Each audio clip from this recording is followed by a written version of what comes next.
Muito bem. Então, prosseguindo um pouquinho mais, vamos para o artigo 355. São as possibilidades de julgamento antecipado do mérito. Pessoal, o julgamento antecipado, ele significa que o juiz vai pular, vai deixar de ingressar na fase instrutória e vai direto para a fase decisória. Então, é por isso que ele se chama antecipado. Ele é antes do previsto. Por quê? A gente prevê, o código prevê que as fases sejam postulatória, ordinatória, instrutória e decisória. Se a fase decisória ela é adiantada, então a gente chama isso de um julgamento antecipado, tá? Com mérito. Então, vamos para o artigo 355, que diz o seguinte: o juiz julgará antecipadamente o mérito, proferindo sentença com resolução de mérito, quando 1. Não houver necessidade de produção de provas. Então, aqui é exatamente o que eu acabei de dizer. Ele vai pular a fase instrutória, porque não há necessidade de mais provas do que as que já estão nos autos, quais sejam as provas pré-constituídas, as provas documentais. Tá? 2. O réu for revel, ocorrer o efeito previsto no 344, ou seja, presunção e instanto de veracidade das alegações do autor, e não houver requerimento de prova na forma do 349, ou seja, existe uma ação em que o réu é revel, correm contra ele os efeitos da revelia, que são esses, os da presunção de que o que o autor alegou são verdade, e não há requerimento das partes sobre produção de provas, ou seja, não há por que ir para a fase instrutória. Muito simples esse artigo, está bem simples. 356.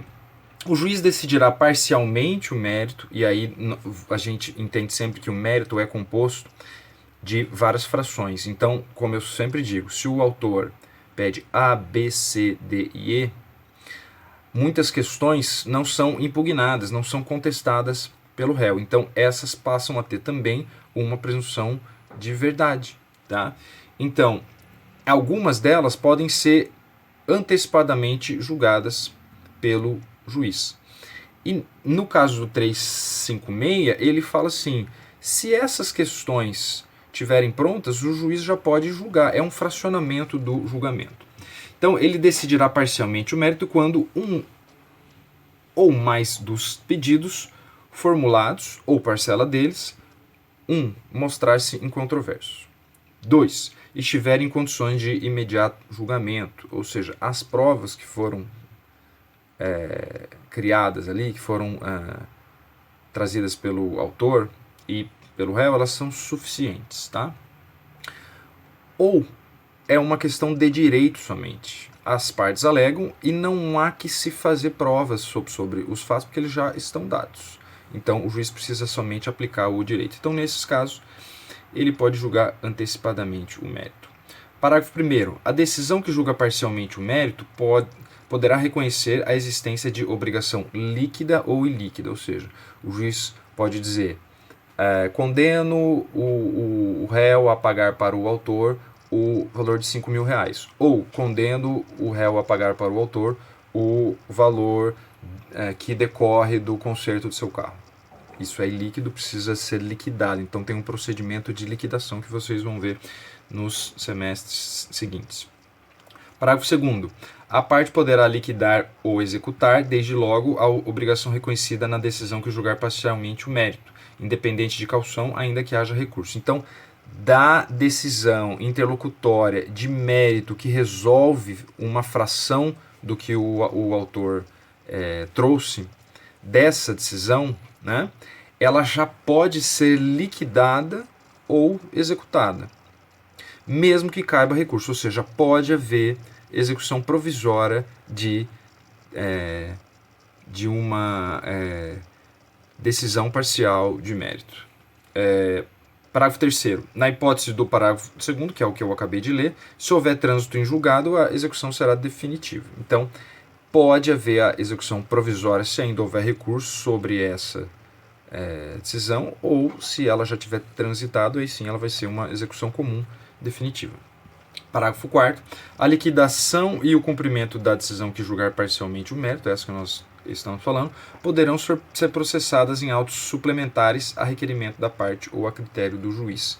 Então, pode-se fazer um trâmite próprio para execução, para que ela não fique junto dos autos. Pode ser que seja um pouco difícil, que existam algumas questões que precisem de um trato próprio, então o que o juiz faz? Ele faz autos suplementares, apartados. E parágrafo 5º, a decisão proferida com base nesse artigo é impugnável, como eu já falei várias vezes, por agravo de instrumento. Tá? Aqui estão encerradas as possibilidades do juiz julgar o mérito parcial ou totalmente. A partir de agora, a gente entra para a seção 4, que fala do saneamento e da organização do processo. Daqui para frente, o juiz deixa de olhar para trás e de ver o que pode ser resolvido ainda e passa a olhar para frente para quê? Para a fase instrutória. Artigo 357. Não ocorrendo nenhuma das hipóteses desse capítulo, as que nós lemos até agora, deverá o juiz, em decisão de saneamento, aqui a gente está falando da decisão saneadora, e de organização do processo, 1. Resolver as questões processuais pendentes se houver. Pessoal, questões procedimentais, questões processuais surgem o tempo todo e o juiz precisa ir resolvendo elas quando elas surgem. Existem as lá de trás que já tinham alguma falha, um vício, etc., que já foram, né, resolvidas, e as novas que vão aí, né, enfim, que surgem durante o trâmite e o juiz precisa resolver ainda. Então, ele vai fazer isso no despacho saneador. 2. Ele vai delimitar as questões de fato sobre as quais recairá a atividade probatória, especificando os meios de prova admitidos. Pessoal, aqui é muito simples. Ele vai dizer sobre o fato tal, sobre o que o autor disse, que houve um acidente de trânsito e que ele foi fechado e que o réu furou o sinal, etc. Nós vamos fazer a prova X, nós vamos fazer prova oral, prova testemunhal. Tá? Então, ele vai dizer sobre que fatos vão recair cada uma das espécies de prova. Tá?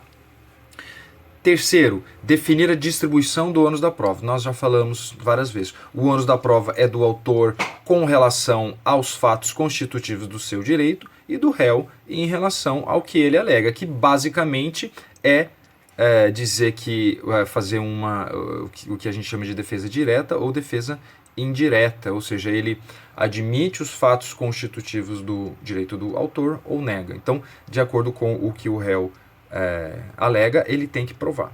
Tá? Então, não é que o ônus seja do autor ou do réu. É do autor para o que ele alega, é do réu para o que ele alega também. Então, aqui, nesse caso, pode ser que o juiz, nessa fase, ele inverte o ônus da prova ou mantém, ou seja, ele distribui o ônus da prova. Ele deixa com as partes ou ele inverte. 4. Delimita as questões de direito relevante para a decisão. Questões de direito. Existe dano moral? Existe dano material? Qual é o quantum desse dano? Né? Então, uma questão jurídica é uma questão legal, não é uma questão de fato. Então, aqui nessa fase também, o juiz delimita qual é a questão de direito. Tá? E 5, designa, se necessário, audiência de instrução e julgamento. Tudo leva a crer que no saneamento ele deve, então, ultrapassadas essas hipóteses de julgar o caso, porque ele já está pronto, já está na fase de julgar, ele vai para uma próxima fase, que é a instrução, tá? Que nós vamos entrar. Parágrafo 1º. Realizado o saneamento, as partes têm o direito de pedir esclarecimentos ou solicitar ajustes no prazo comum de 5 dias. Esse prazo é específico para isso. Então, existe ainda alguma dúvida? No despacho do juiz ele deixou de falar de alguma questão? Ele foi confuso quando ele falou? Você ainda tem alguma dúvida? As partes ainda querem saber sobre uma prova, se ela vai ser produzida, se fulano vai ser ouvido ou não? Esse prazo de 5 dias serve para isso. Parágrafo 2º, as partes podem apresentar ao juiz para homologação delimitação consensual das questões de fato e de direito. Tá? Então as partes vão trazer para que o juiz homologue, ou seja, elas decidem entre elas quais os fatos, né, e quais as questões jurídicas que vão ser discutidas daqui para frente. E o juiz homologa isso. Homologado, isso vira regra para o processo. são as partes conduzindo essa parte, sob a supervisão do juiz. Parágrafo 3º. Se a causa apresentar complexidade em matéria de fato ou de direito, deve o juiz designar audiência para que o saneamento seja feito em cooperação com as partes. Então, nesse caso, o juiz vai chamar as partes, porque existe uma certa complexidade, para que eles façam isso conjuntamente, tá? Então, eles se reúnem e decidem, esse fato vai ser objeto de prova, quais são as questões jurídicas, etc. Eles fazem isso de forma conjunta em audiência. Parágrafo 4º. Caso tenha sido determinada a produção de prova testemunhal, o juiz fixará prazo não superior a 15 dias para que as partes apresentem o rol de testemunhas. E vocês já sabem que, apresentando o rol, requerendo a intimação dessas testemunhas, caso elas não cheguem a ir nessa data para sua oitiva, as partes podem exigir a sua presença, tá? Podem aí pedir para que o juiz force elas a irem até lá prestar o seu depoimento, tá? Parágrafo 5º. Na hipótese do parágrafo 3º, que fala dessa audiência, né? As partes devem levar para a audiência prevista o respectivo rol já pronto. Parágrafo 6º. O número de testemunhas arroladas não pode ser superior a 10, sendo 3 no máximo para cada fato, tá? Então isso aí costuma cair em questões de concurso, esses números aí, tá? Parágrafo 7º. O juiz poderá limitar o número de testemunhas levando em conta a complexidade da causa. Então, ainda que o máximo seja 10, 3 para cada fato, né? Ainda assim pode ser que o juiz ache que seja muito, né? E faça uma limitação desse número.